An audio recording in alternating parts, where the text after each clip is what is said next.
Quem somos? Somos uma missão que oferece soluções educacionais para escolas cristãs e famílias educadoras, cujo currículo é composto por materiais de referência em todo o mundo.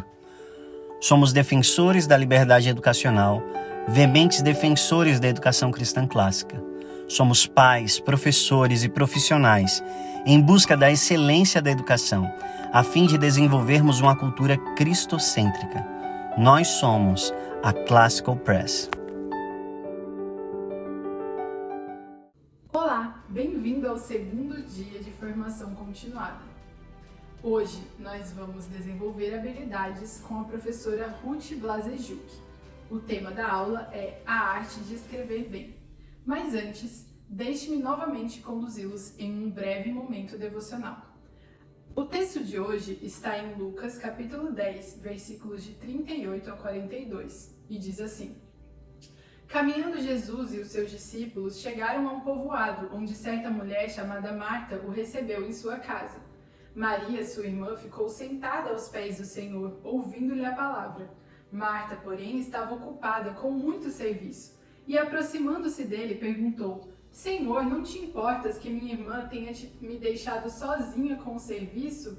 Dize-lhe que me ajude. Respondeu o Senhor: Marta, Marta, você está preocupada e inquieta com muitas coisas. Todavia, apenas uma é necessária. Maria escolheu a boa parte, e essa não lhe será tirada. Qual a parte que você tem escolhido no seu trabalho e na sua vida? Muitas vezes a gente fica com tantas tarefas e tantas preocupações ocupando nossa mente e nosso coração que nos esquecemos de que a boa parte é descansar aos pés do Senhor. É esperar Ele ensinar pra gente o que fazer e esperar o agir dele na nossa vida. Pode ser um aluno difícil, um problema no planejamento, uma situação com uma família na sua sala. Não sei o que você está passando, mas o Senhor sabe. E o que Ele espera é que você primeiro se sente aos pés dele e ouça o que Ele quer te ensinar. Em toda circunstância, em toda situação, Ele tem algo a te ensinar. Existe um princípio da educação cristã clássica que fala exatamente isso: multum non multa. O princípio em latim significa muito, mas não muitas coisas. Quantas vezes nós enchemos nossa agenda e até mesmo tentamos o nosso melhor, fazendo muitos cursos, buscando tantos recursos, mas acabamos sobrecarregados. Não tem nada de errado em querer melhorar, em fazer cursos, em melhorar o seu desempenho profissional. Mas chega uma hora que de fato isso se torna um ídolo no nosso coração e ocupa o lugar que era do Senhor. Cuidado com isso. Multum non multa. Muito, mas não muitas coisas. Você deve fazer o que você faz com excelência. Você deve buscar o que está fazendo como um culto racional ao Senhor. Mas não faça muitas coisas, não tenha muitas ocupações. Não tente fazer tudo, porque você é limitado. Ser um bom servo e um bom professor envolve reconhecer que somos limitados e acima de nossa limitação está a soberania de Deus. Então, não dê o próximo passo atropelando o anterior. Espere, dê tempo às coisas acontecerem. O aluno, por exemplo, deve dominar cada passo antes de dar o próximo. Você deve dominar cada passo antes de dar o próximo.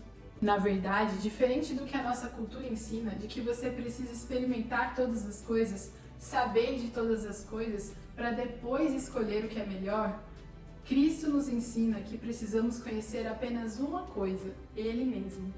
E assim, conhecendo a Deus, conhecendo o nosso Salvador, nós vamos conseguir saber o que é melhor em todas as situações. Eu gosto de duas analogias que refletem bem esse princípio. O primeiro é um buffet. Quando a gente vai num restaurante onde podemos comer à vontade do buffet, muitas vezes vamos pegando coisas que não harmonizam entre si e terminamos o nosso dia com um prato cheio de coisas que não combinam e depois de comermos não ficamos satisfeitos, apenas com aquele sentimento de estufamento gástrico. Isso já aconteceu com você? Você fica empolgado diante de tantas comidas maravilhosas, mas não consegue escolher o que é essencial, o que combina, o que é melhor.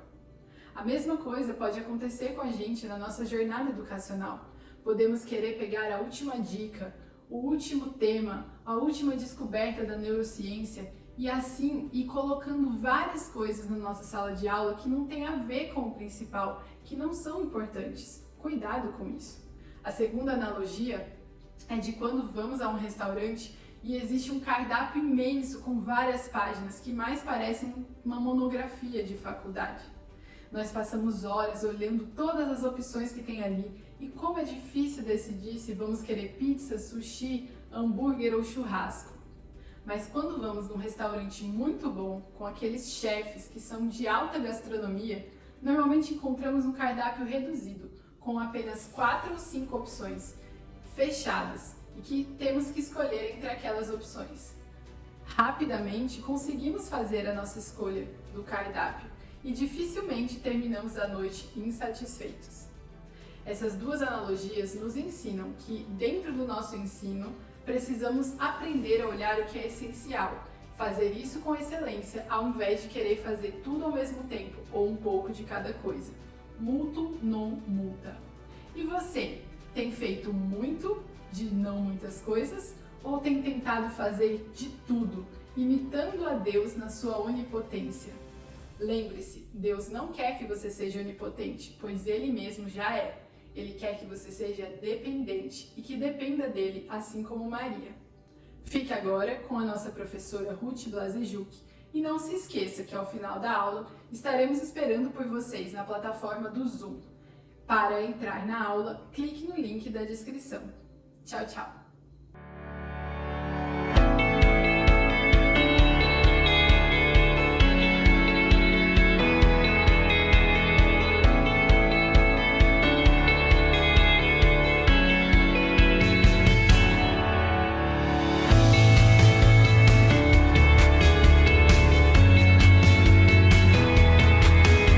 Educando na contramão do mundo. Classical Press. Fortemente clássicos, distintamente cristãos. Bem-vindos à aula de Artes de Expressão, onde nós vamos aprender um pouquinho sobre o método IEW, do Institute for Excellence in Writing. Esse método ele foi criado por Andrew Padua nos Estados Unidos há mais de uma década atrás e já tem colhido grandes frutos na educação americana e a gente espera que aqui no Brasil ele tenha esse mesmo sucesso. E um dos fatos pelo qual o método ele tem tanto sucesso nos Estados Unidos é o fato de que ele dá à criança técnicas organizacionais e de estilística para que ela possa criar textos concretos, textos focados, textos cheios de beleza, né? Textos agradáveis que chamem a atenção do leitor. Alguns tendem a pensar que a metodologia ela é um pouco formulaica, ou seja, ela é um pouquinho quadradinha, como se a criança estivesse preenchendo um formulário, mas não é verdade. Talvez seja até no começo, um pouquinho assim, mas na verdade ela está dando ferramentas muito legais para que a criança possa fluir futuramente no texto. Então, não se espante se a criança escrever de forma formulaica no comecinho. O próprio Andrew Padua fala muito disso. E porque lá na frente ela vai fluir e você vai colher bons frutos, pode esperar por isso. A primeira coisa que vocês devem saber a respeito da metodologia do IEW é que ela é dividida em 9 unidades. E aí eu vou falar um pouquinho sobre cada uma delas e depois no final eu vou falar um pouquinho também sobre os estágios de falar em público, que é algo que também é trazido dentro da metodologia do IEW e que é bem importante, vai ser bem importante para essa fluência da criança na escrita, tá? Ela vai incentivar nisso também. A primeira unidade é anotações de esboço. Então, sempre comece a sua aula com demonstrações no quadro, dando exemplos para o aluno a respeito daquilo como que se vai fazer, né? Explicações a respeito disso. Você deve escolher, assim, um texto que seja simples, fácil, para a criança, principalmente ali no comecinho. É muito importante isso, gente. Não tragam textos super acadêmicos para eles lerem. Vamos começar com fábulas curtas, com historinhas simples, com trechos de poesia, né? Eu trouxe alguns trechos de poesia. Trabalhei apenas um parágrafo da história ali no texto, no livro No Princípio da Palavra. E aí você vai ler com a criança em voz alta. E depois de ler com a criança em voz alta, né, discutir o vocabulário, dar atenção especial a essa questão do vocabulário, sabe? Para que ela possa também obter mais vocabulário, compreender, ter mais compreensão das palavras, daquilo que ela está lendo. É muito importante o acesso ao dicionário, né? Então você vai estudar primeiro com a criança o texto, o que ela compreende das expressões, a semântica, né? Aquilo que ela consegue captar do texto, né? De fato. Então você vai discutir com a criança a respeito daquilo. E então você vai partir para as anotações de esboço, que a princípio, tirar apenas três palavras-chave de cada frase do texto. Então aqui eu peguei o texto A Raposa e a Uva, uma fábula de Esopo. Então eu vou ler ela em voz alta.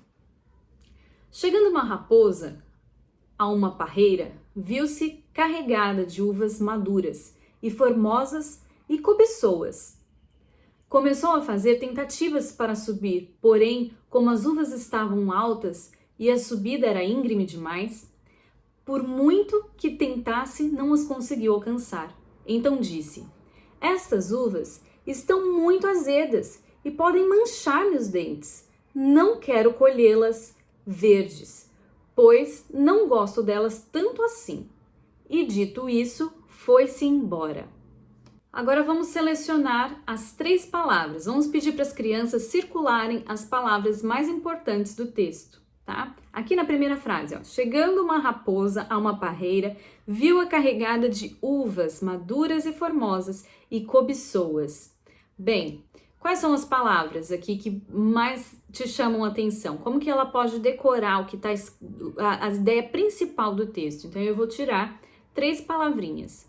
Raposa, uvas e cobiçou, né? A raposa cobiçou as uvas, certo? Então, nós tiramos aqui 3 palavrinhas. Nós vamos colocar ela no esboço ali. Raposa, uvas, cobiçou. Também vamos agora partir para a segunda frase, que é começou a fazer tentativas para subir, porém, como as uvas estavam altas e a subida era íngreme, por muito que tentasse, não as conseguiu alcançar. Então disse, né? Então ela subiu e não alcançou. Então aqui, subiu. A criança ela pode usar símbolos, tá? Na sua anotação de esboço. Símbolos e também abreviações à vontade. Então nós podemos colocar, permitir a ela que faça desenhos. Gente, não é desenho elaborado, tá? A criança não vai criar ali, sei lá, é o coelho, ela não vai fazer o coelhinho ali todo desenhadinho. Não, são símbolos. Símbolos, então, enfim, vai ter que usar de interrogações, bloqueio, exclamações, símbolos, tá? E também abreviações à vontade, então ali azedas, não gosto, né? Ali no final, ó, estas uvas estão muito azedas e podem manchar-me os dentes. Não quero colhê-las verdes, pois não gosto delas tanto assim. Então, quais as palavras que a gente pode tirar aqui dessa outra frase? Azedas, não gosto. Se ela consegue tornar a palavra não uma abreviação, então ela também pode usar outra palavra. Então vamos pensar aqui. Uvas azedas, não gosto.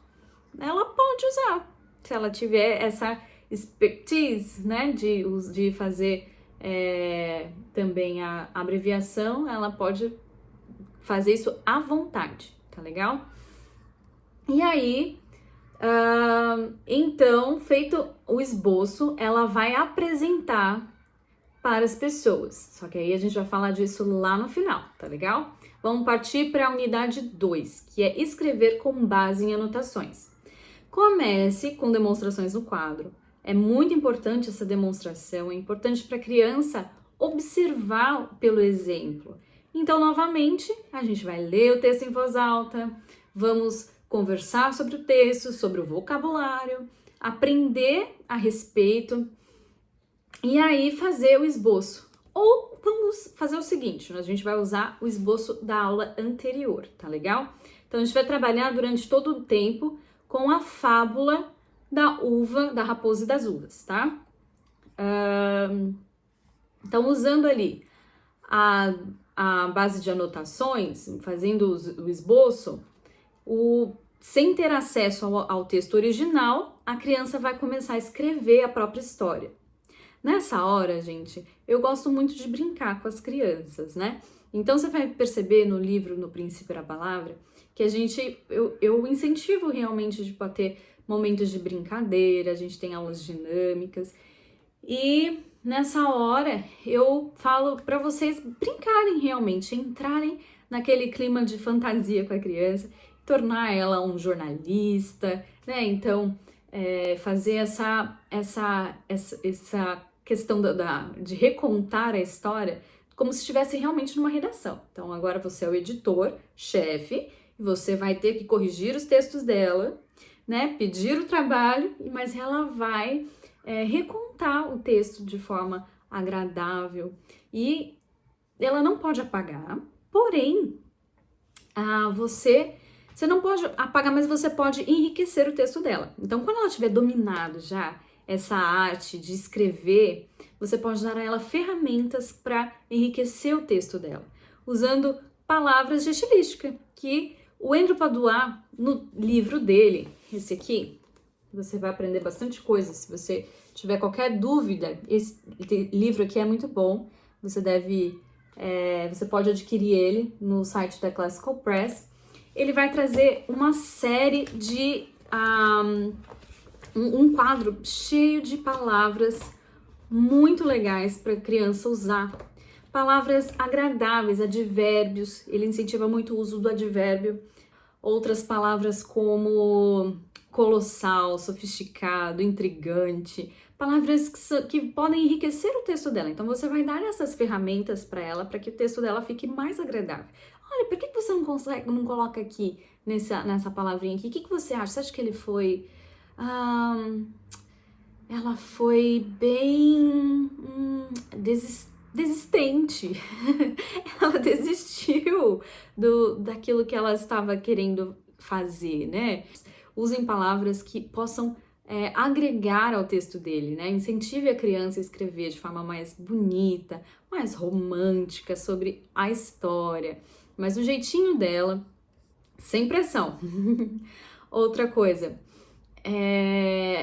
o Instituto, a metodologia do Instituto, ela também pede para que os alunos eles digitem o material. Gente, eu acho isso sensacional, porque o Andrew Padois conseguiu unir a questão da computação, né, que é algo muito importante, eu acredito que seja algo muito importante para nossa geração, a um método clássico de ensino. Então, é algo moderno, né, com clássico, então eu acho isso muito legal. E isso incentiva muito a criança também a aprender outras coisas. Então, fazer com que a criança digite isso em um Word, dar atenção a isso é muito, muito especial. Deixa ela ter essa oportunidade de digitar o material dela depois de pronto, trazer ele impresso e aí dê atenção às formatações. Então, se tem espaço duplo, se tem espaço, o espaço está correto, já dê a ela essas ferramentas que vão ser usadas para sempre, né? Até na universidade, né? As ferramentas de formatação.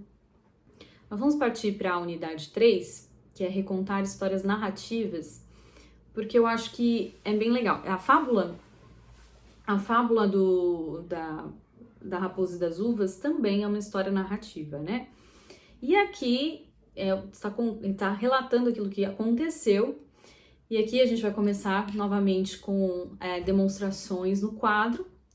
Nós vamos ler em voz alta e discutir o vocabulário, como todas as demais. E aí, só que aqui, em especial, a gente vai analisar o texto de outra forma, fazendo com que a criança perceba que cada parte do texto tem um propósito. Então, vamos lá novamente para o texto, tá?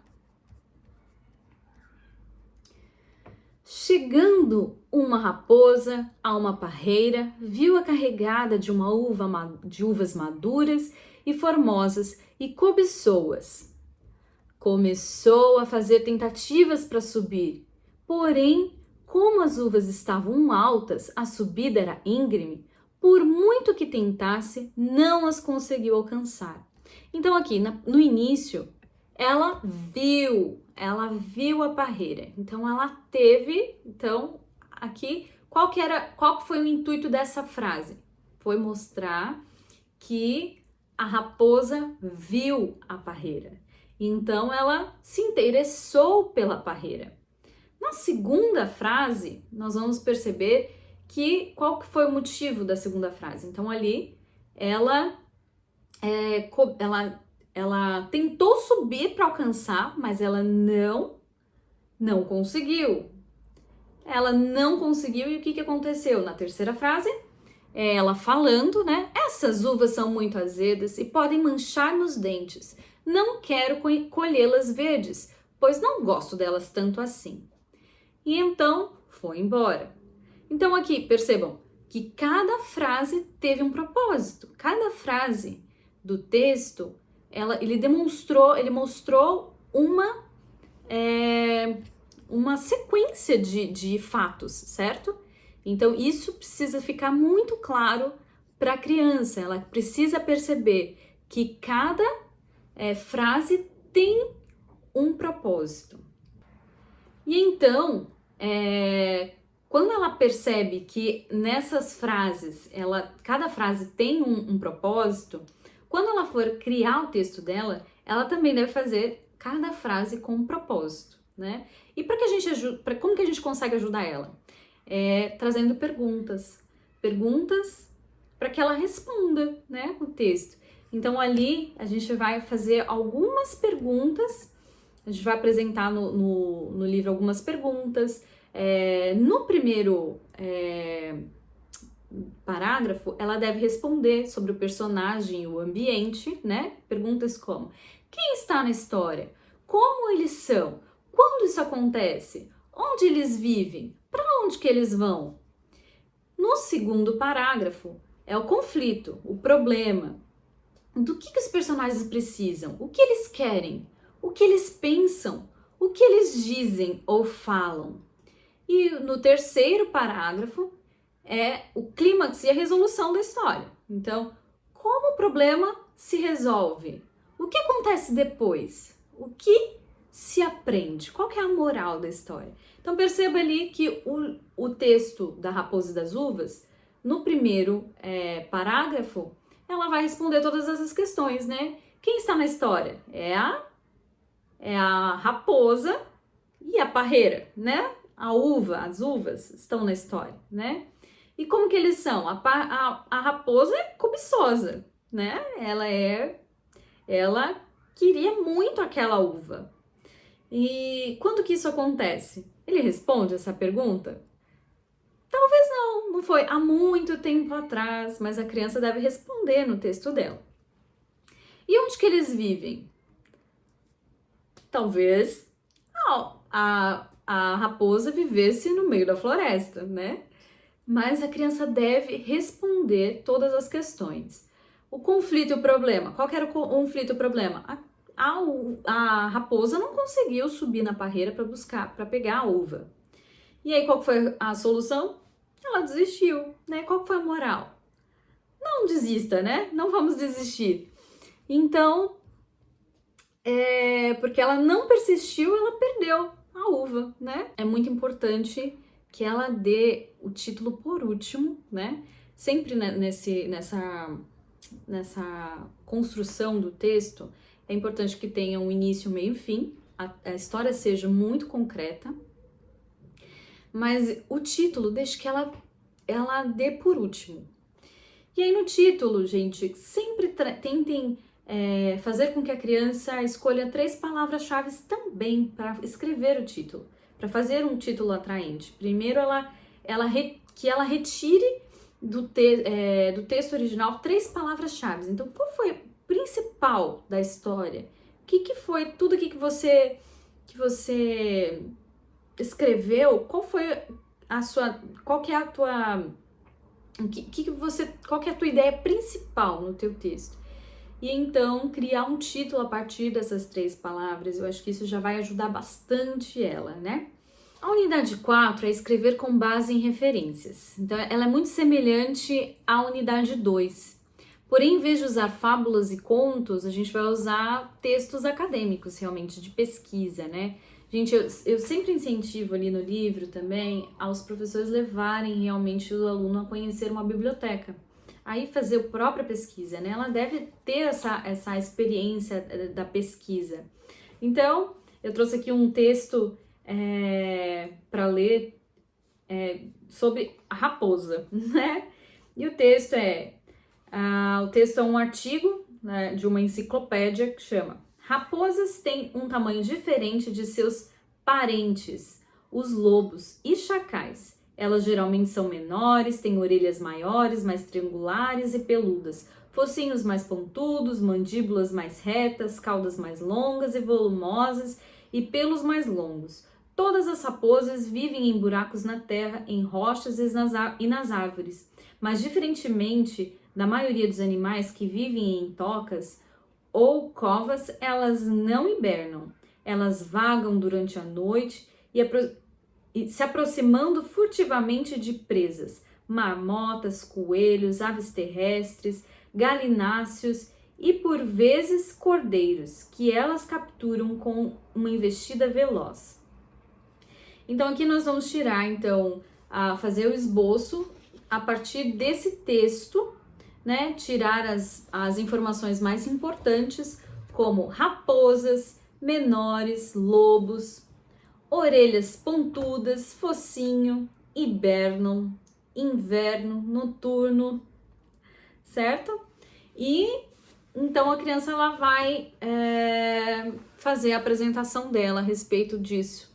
Da mesma forma que foi anteriormente na unidade 2. Então, a unidade 4 ela é muito semelhante à unidade 2, porém com textos acadêmicos. É a única diferença.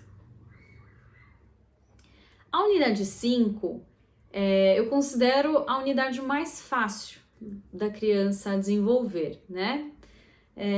Porque ela é escrever com base em imagens. E então esse é um texto que a criança ela vai ter muita facilidade de fazer. A única coisa que a gente pede para que mostre, né, para a criança assim, uma sequência de imagens e mostre que tem um início, um meio e um fim.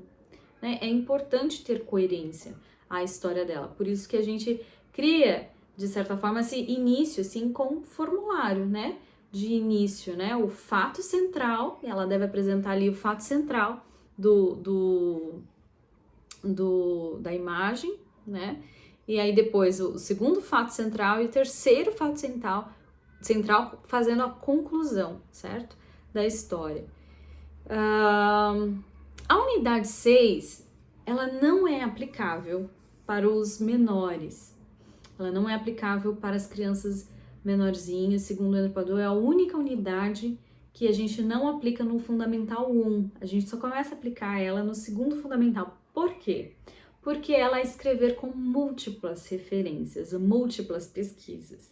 Então, ela é idêntica, totalmente idêntica à unidade 4.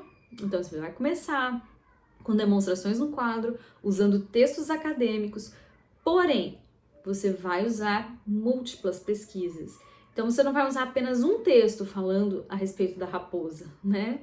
Como eu tinha sugerido o texto da raposa, uma pesquisa sobre a raposa. Você vai usar vários textos. E então, tirar desses vários textos as informações, criando o esboço. E a partir do esboço, então, criando a história, o texto, né, a respeito daquilo. E deve ter sempre, sim, um início, meio e fim, certo? Então, essa é a unidade 6. Apesar de não aplicarmos nos pequenininhos, aplicarmos só mais para frente, ela também é muito interessante. Se vocês quiserem tentar, né? Se a criança for capaz de fazer, será muito legal. A unidade 7, a escrita inventativa, ela é a minha preferida, porque ela é escrever livre, né? Porém, também é muito importante esse início, meio e fim. E também que tenha coerência, todo texto tem que ter coerência, né? A gente vai começar com uma tempestade de ideias. Vamos conversar com os alunos, falar com eles sobre o que eles gostam de escrever, gostariam de escrever, quais as coisas que ganham o coração deles, sobre o animalzinho, que eles, né, o cachorrinho, sobre os amigos da escola, um dia na igreja, um dia no parque, um dia com o vovô e com a vovó, ou passeios, viagens, né? Eu também usei dessa fase, dessa unidade, para trabalhar coisas como cartas, bilhetes. Eu acho que também pode ser bem legal de trabalhar mesmo quadrinhos, né? Coisas dá para explorar muito essa parte, né? A única coisa também que a gente deve ter assim por atenção é que a criança ela deve prestar atenção ela tem que ter atenção para responder perguntas simples como quem, como, quando, onde, porquê, o que aconteceu, o que eles estão fazendo, o que eles estão pensando, o que eles estão dizendo, e depois o que acontece, foi fora, foi dentro, coisas assim, né? Então, essas perguntas que ela tem que responder, né? Ou deixar o leitor muito curioso, né? E, gente, não esqueçam de pedir que a criança use no seu texto aquelas palavrinhas que a gente falou, né, de estilística, né? Aquelas palavrinhas que são bonitas, que trazem beleza ao texto, que despertam essa curiosidade para a criança, né? Na semana passada, minha filha escreveu um livro, ela fez um livrinho, ela tem 4 anos, gente, e eu achei tão especial, ela usando palavras como primavera, pôr do sol, e o que ela escreveu? O homem que comia do fruto da árvore, né? E ela usando palavrinhas assim que eu fiquei assim, gente, achei tão legal. E isso é muito legal quando a gente olha para as crianças olhando, trazendo beleza ao texto delas com palavras, né, que são expressões poéticas, né? São palavras poéticas. E eu acho que é bem legal, assim, a gente trazer essa visão para a criança, né? Isso é belo, né? Daquilo que é belo, que é verdadeiro, né? Então, eu incentivo vocês a realmente darem atenção a isso.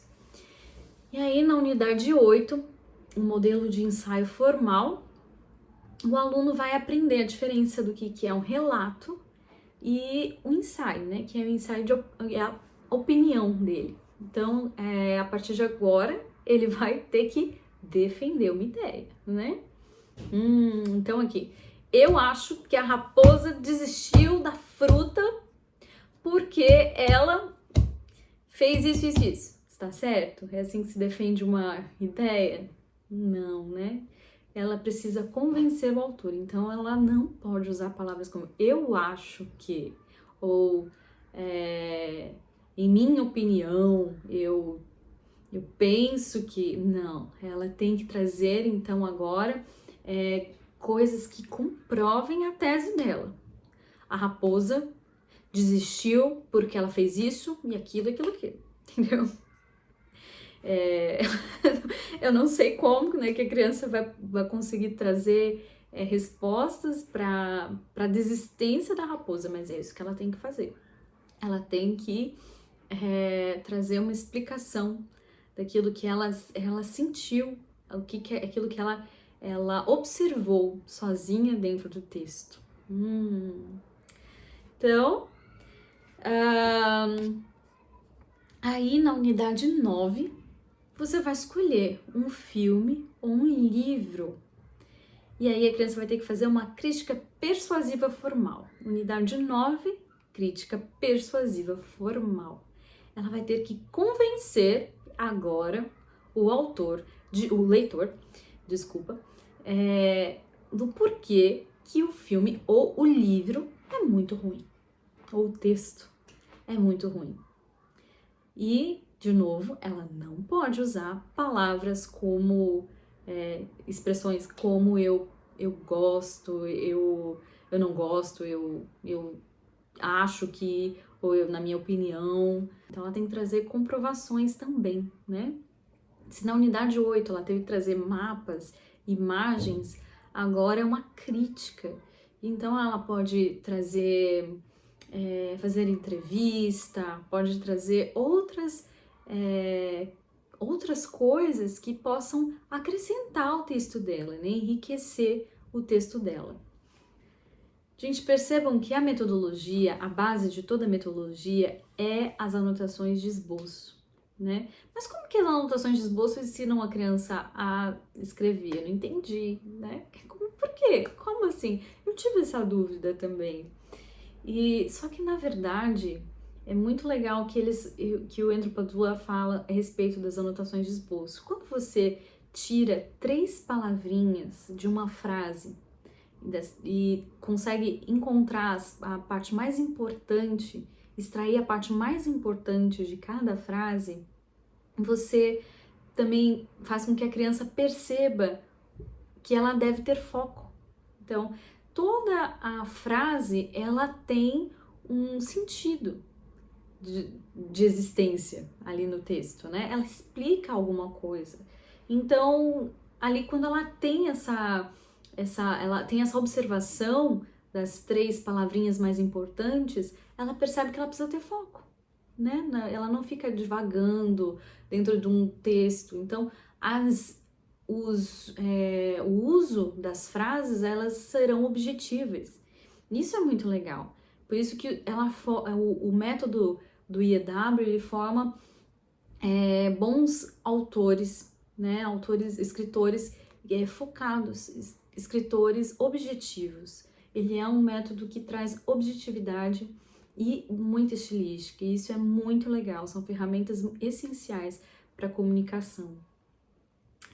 E aí agora eu vou falar um pouquinho sobre a parte de falar em público, né, dos estágios. Lembra que eu falei que existem 4 estágios do falar em público.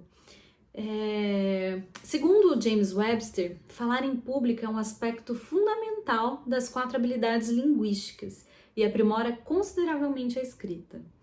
Então, eles incentivam que a cada texto criado, ele também seja apresentado às pessoas. E como é que a gente faz isso, né? Como é que a gente traz essa aptidão para a criança ao longo do tempo? A gente tentou trabalhar isso progressivamente, assim, aos pouquinhos com a criança, né? Passando pelos 4 estágios. No primeiro estágio do falar em público, a criança vai ficar paradinha, né? Lá no InnoCC mesmo, a gente tem esse costume, né? A gente forma um quadradinho e a criança não pode sair daquele quadradinho no começo, olhando para as pessoas e falando com elas sem mexer em nada. Meu filho é muito inquieto. Ele não conseguia, ele ficava assim, mexendo nos dedinhos, ou ele mexia na calça quando ficava com a mãozinha para baixo. Mas isso é por isso que a gente trabalha isso, né? Aos pouquinhos, esporadicamente. Então a criança vai aprendendo a desenvolver isso. Eu confesso que eu também preciso aprender a desenvolver isso também aos pouquinhos, né? Mas ali paradinho, ele vai olhando para as pessoas. Ele tem a colinha ali do esboço, ele pode ter acesso ao esboço dele. O esboço vai ajudar muito também nas palestras. Mas ele não pode ficar lendo o esboço, né? Ele tem que olhar para as pessoas e falar diretamente com elas, olhando para cada uma, olhando nos olhos, mas paradinho num cantinho. Esse é o primeiro estágio e ele é bem, bem importante. E a criança também não pode esquecer de cumprimentar as pessoas, né? Logo que ela chega, falar o nome dela, aquilo pelo qual ela vai falar, ela vai apresentar. No segundo estágio, ela já pode caminhar de um lado ao outro. Ela pode ir para a esquerda. Seria interessante ter um púlpito, né? Para apoiar ali o papelzinho dela, a colinha dela, o esboço. E aí ela pode já andar de um lado, pode andar para o outro lado, voltar, observar o esboço e então olhar de novo para as pessoas, desde que o movimento não atrapalhe, essa dinâmica não atrapalhe a fala dela. Então, ela pode então passar, depois que ela já tiver dominado essa dinâmica, né, do movimento, então ela pode também passar para outra fase, que é de gesticular. Então ela vai poder gesticular, falar, né, observar as coisas, e aí ensinando, mostrando às pessoas sua opinião, seu texto, aquilo que ela criou, mas de forma fluida, né?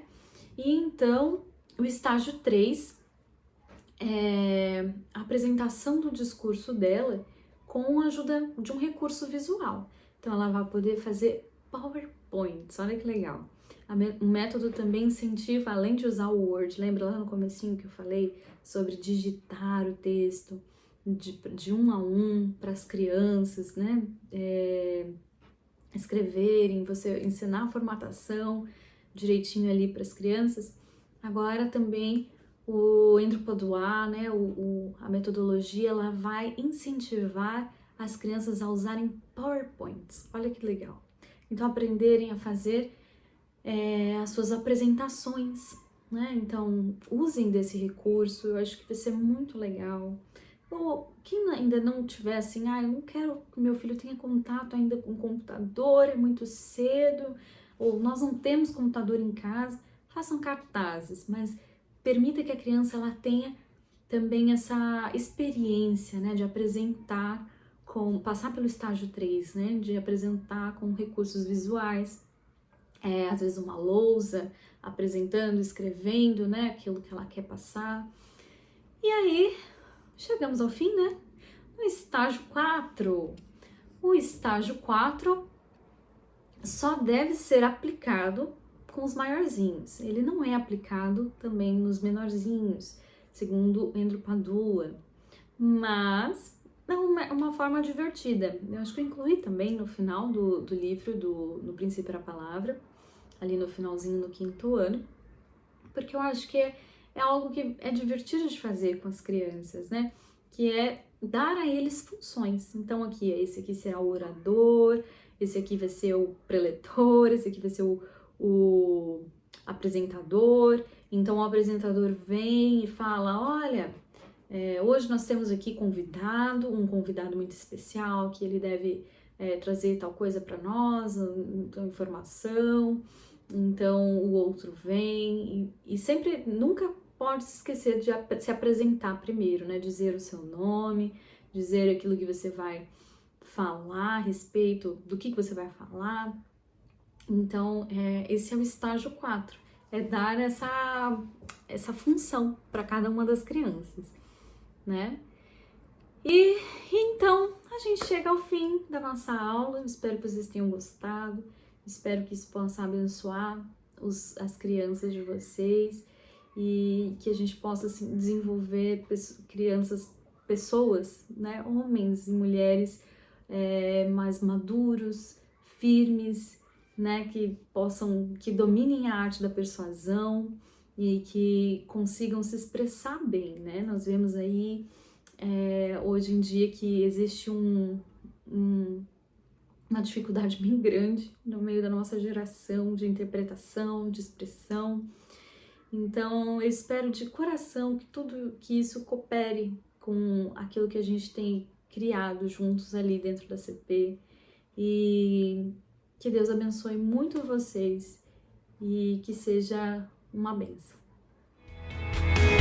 Educando na contramão do mundo. Classical Press, fortemente clássicos, distintamente cristãos.